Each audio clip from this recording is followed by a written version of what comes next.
linasema nguvu ya umiliki. Nataka kila mmoja aseme nguvu ya umiliki. Ni nguvu ya umiliki tu. Yaani mwezi wa ngapi huu tulionao? Wa 4. Mwezi wa 4 wa 5. Mwezi wa 4. Tunaenda kupokea nguvu ya kumiliki. Si unaona nimevua viatu Haya, kuna somo linasema kwenye kitabu cha Joshua sura ya 1 mstari wa 3. Kila mahali zitakapopakanyaga nyayo za miguu yako, nimekupa wewe kama nilivyomwapia mtumishi wangu Musa, kuanzia mwanzo wa eneo hilo hata mwisho mto ule mkubwa, yaani mto wa Frati. Hii ndiyo itakayokuwa mipaka yenu. Manake tumepewa nyayo za miguu yetu miliki. Tanzania tutamiliki mashariki na magharibi, kaskazini na kusini. Katika nchi ambayo Bwana ametuweka tutaimiliki, na hapata kuweko na chochote cha kuzuia usimiliki. Hautanyanyaswa katika nchi yako mwenyewe uliyopewa na Mungu. Sema sitanyanyaswa. Sema sitadhulumiwa. Katika nchi yetu hatutaki kuishi kama watumwa. Hatutaki kuishi kama wageni. Ni Mungu ametuweka katika nchi hii. Ni Mungu ametuweka katika ardhi hii. Na ardhi ina matamko juu yetu. Ina maneno juu yetu. Si maneno ya waliolaaniwa, ni maneno ya watabarikiwa. Ni Mungu amesemesha ardhi ya kwanza, kwamba ewe ardhi, andika habari za mtu huyu, kwamba hatakuwa masikini, kwamba hatakuwa tasa, kwamba hataishi maisha ya dhiki, kwamba mtu huyu ataketi na kufanikiwa siku za maisha yake yote. Sikiliza matamko ambayo ardhi imebeba kwa ajili ya watu walioasi. Matamko ambayo ardhi imebeba kwa ajili ya watu walioasi amri za Mungu. Ngoja nikusome kitabu cha Yeremia, nabii Yeremia sura ya 22 mstari wa 29. Anasema hivi: nchi, lisikie neno la Bwana. Bwana asema hivi: andika habari za mtu huyu, kwamba hatafanikiwa, kwamba hana watoto, kwamba mtu huyu hatafanikiwa siku zake zote. Maana hapana mtu katika wazao wake atakayefanikiwa akaketi kutawala tena katika kiti cha enzi. Bwana Yesu asifiwe sana. Maneno haya yameandikwa, au ardhi imepokea agizo ibebe habari za watu walioasi. Sema mimi sijaasi. Nataka nisikie mkisema mimi sijaasi. Bwana Yesu asifiwe sana. Ardhi imebeba maneno ya watu walioasi, kwamba watu hawa watafanikiwa maisha yao yote, waende mashariki, waende magharibi, waende kaskazini, waende kusini. Na kama ilitokea ardhi hii ilibeba maneno ya laana juu yako, ilibeba maneno mabaya juu yako, leo tutashika hii ardhi na tutaisemesha kwamba ewe ardhi, ewe nchi, futa maneno yote mabaya ambayo ulishaagizwa uandike kwa ajili yangu. Uandike kwamba wewe mimi ni mlaaniwa. Uandike kwamba mimi sitafanikiwa. Ewe ardhi, tapika maneno yale uliyosemeshwa juu yako.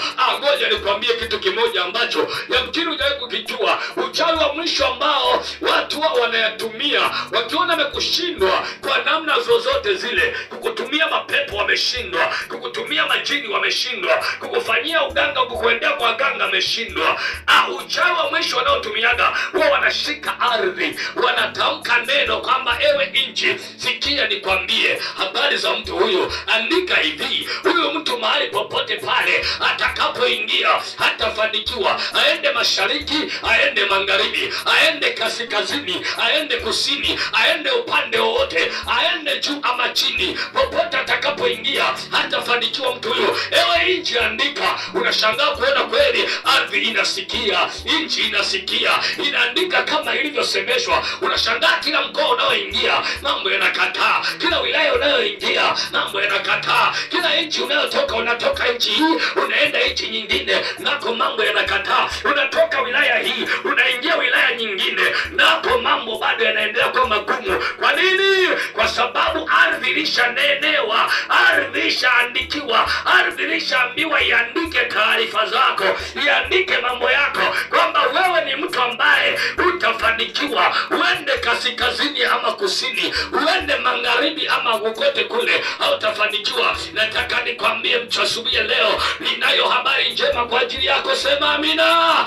Ninayo habari njema kwa ajili yako. Maneno yoyote mabaya ambayo yalishasemeshwa kwenye ardhi kwamba iandike hutafanikiwa, ardhi inaenda kutapika leo. Maneno yale itatapika, maandishi yale yatafutika, yaliyoagiziwa ardhi yatafutika, na itaandika habari njema kuanzia leo kwa ajili ya maisha yako.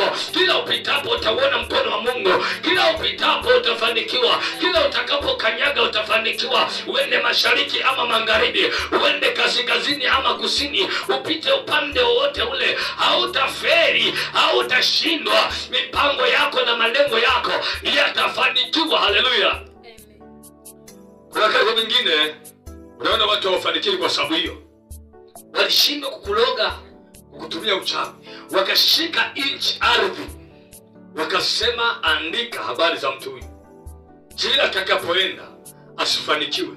So unakanyaga nchi, hata uende Marekani unakanyaga nchi, mchanga ulishasemeshwa, ulishaambiwa habari zako kwamba mtu asifanikiwe. Unatoka Marekani unaenda Kongo, nako mambo magumu. Unatoka Kongo unaenda Rwanda, nako mambo magumu. Unatoka Rwanda unakuja Tanzania, nako mambo magumu. Unaenda Kenya, nako mambo magumu.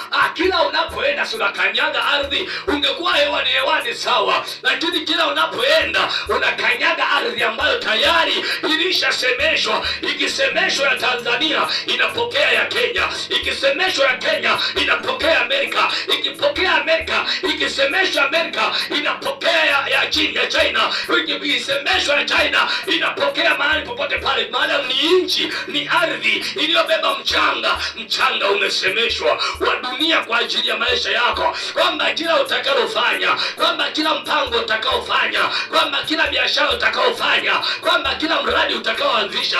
Unaanzisha mradi wa kuku wanakufa. Unaanzisha mradi wa kufuga mbuzi wanakufa. Unaanzisha mradi wa kufuga ng'ombe wanakufa. Unaanzisha mradi wa kilimo nako hautoki. Unaanzisha mradi wowote ule, mambo ni magumu. Kwa nini? Kwa sababu ardhi imeshasemeshwa, ilishanuiziwa maneno. Ndio maana uliwahi kusikia kuna wengine wanaambiwa ukombozi wa ardhi. Wanakomboa nini? Ardhi. Wanachokikomboa ni nini? Kuna yale manuizo ambayo ardhi ilishanenewa, dunia nchi ilishanenewa, ilishatamkiwa. Nataka nikwambie, hawatu hawajachanganikiwa, hawatu hawajapotea. Wanakuambia kukomboa ardhi hawajachanganikiwa, wanaelewa nachoongea. Hii ardhi imebeba ya mtini. Wengine waliongea wakuelewa wanaongea kitu gani, lakini ufunuo dhahiri ni huu kwamba ardhi inaweza ikawa na maneno mabaya juu ya maisha ya watu. Tuma tuona watu waendelee, tuma tuona watu wafanikiwe, tuma tuona watu wasongi mbele. Kumbe ardhi ilishanenewa, kumbe ardhi ilishatamkiwa. Sema ewe ardhi. Nataka utamke maneno kwa sauti kubwa. Sema ewe ardhi, utatapika. Kila maneno mabaya yaliyonenwa juu yako kunihusu mimi, sema utatapika kwa jina la Yesu Kristo. Tatizo lenu hamna sauti. Yaani sauti zenu sijui ni nani amezikamata, si ni gani sawa. Acha kutamka, acha kutamka hivyo, acha kusema hivyo, acha kusema. Shetani alishajua ukitamka kwa sauti kubwa kuna jambo litatokea, kuna mambo yataharibika ya giza, kuna vitu, kuna matamko mabaya yatakwenda kuvurugwa, kuna mipango ya ibilisi itakwenda kusambaratishwa, kuna mipango ya wachawi inakwenda kuharibika. Nataka nikwambie, haijalishi ardhi ya Makanda hii ilishatamkiwa kitu gani, ilishatamkiwa neno gani, haijalishi ardhi ya Manyoni, ardhi ya Singida ilishatamkiwa laana ya namna gani. Nataka nikwambie, kama Bwana aishivyo, mimi ni kuhani ambaye nimeitwa kwa saa maalum kuja kuja kuitapisha hii ardhi ya Singida. Kila neno ovu, neno baya iliyotamkiwa, iliyoagizwa iandike, kama iliambiwa ya kwamba ewe ardhi andika kwamba jiji hiki, kwamba wilaya hii, kwamba mkoa huu, watu wa mkoa huu hawatafanikiwa, hawataendelea, hata iendelee mikoa mingine, hata ifanikiwe mikoa mingine, hata istawi mikoa mingine, hata ipige hatua mikoa mingine, lakini wewe mkoa wa Singida hautapiga hatua. Lakini wewe mkoa wa Singida, mambo yako yatabaki kusuasua, mambo yako hayatafanikiwa, mambo yako yatabaki vile vile. Nataka nikwambie, kila tamko baya lolote iliyotamkwa katika mkoa wa Singida linakwenda kutapikwa, alafu tamko jema la maendeleo na mafanikio linakwenda kusimama katika jina la Yesu. Jumapili nilikwambia naanza kutabiri. Bwana Yesu asifiwe. Nilisema naanza kutabiri. Wakati umefika. Nilikuwa nimelala maana nasikia sauti nasema, saa imefika, majira imefika. Si majira ya kunyamaza tena, si wakati wa kunyamaza tena, si wakati wa kulala tena, si wakati wa kusinzia tena. Ni wakati wa kutabiri na unabii kutimia. Kile kitakachotamka na kwambia kitatimia. Shetani aseme hapana au aseme ndio. Nikikutabiria mafanikio lazima ukafanikiwe. Nikikutabiria ushindi lazima uwe mshindi. Nikitabiri maendeleo lazima maendeleo nini yatokee katika jina la Yesu. Nimepewa hii kwa saa hii nifanye jambo hili. Bwana Yesu asifiwe sana. Utamiliki au utamilikiwa, utatawala au utatawaliwa. Si umeshika neno la Mungu? Si ni neno la Mungu liko ndani yako? Si unamwamini Mungu? Nataka useme ndio au hapana. Unamwamini Mungu au haumwamini? Naamini. Kama unamwamini Mungu, una haki ya kubarikiwa wewe pamoja na uzao wako. Ngoja nikufungulie andiko hili. Kitabu cha Kumbukumbu la Torati, sura ya 28 mstari wa 1. Itakuwa utakaposikia sauti ya Bwana Mungu wako kwa bidii na kutunza kuyafanya maagizo yake yote nikuagizayo leo, ndipo Bwana Mungu wako atakapokutukuza juu ya mataifa yote ya duniani. Na baraka hizi zote zitakujilia wewe na kukupata usikiapo sauti ya Bwana Mungu wako. Utabarikiwa mjini, utabarikiwa na mashambani, utabarikiwa uzao wa tumbo lako na uzao wa nchi yako na uzao wa nyama wako wa kufuga na maongeo ya ng'ombe wako na wadogo wa kondoo zako. Litabarikiwa kapu lako na chombo chako cha kukandia unga.